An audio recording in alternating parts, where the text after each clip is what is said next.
ये अंश गरुड़ पुराण से लिया गया है, जो मृत्यु के बाद आत्मा की यात्रा का वर्णन करता है।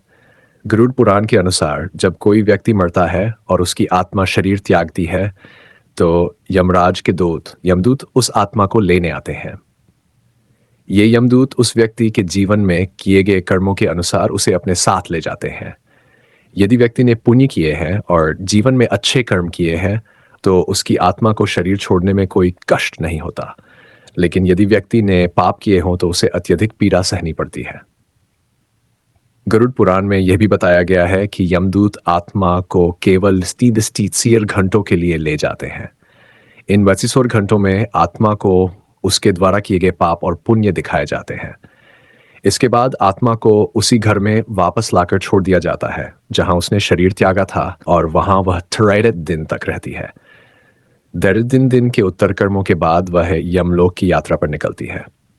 पुराणों के अनुसार आत्मा को 3 प्रकार के मार्ग मिलते हैं, और ये इस बात पर निर्भर करता है कि उस आत्मा ने अपने जीवन में कौन से कर्म किए हैं। ये 3 मार्ग है। 1, प्रकाश का मार्ग। ये मार्ग उन आत्माओं के लिए है जो ब्रह्मलोक या देवलोक की यात्रा पर जाती हैं। 2, धूम मार्ग, धुएं का मार्ग। यह मार्ग पितृलोक की यात्रा के लिए होता है। उत्पत्ति विनाश मार्ग, यह मार्ग नरक की यात्रा के लिए होता है, जहां आत्मा को उसके पापों का दंड मिलता है। इन मार्गों के माध्यम से आत्मा के भविष्य का निर्णय उसके कर्मों के आधार पर होता है।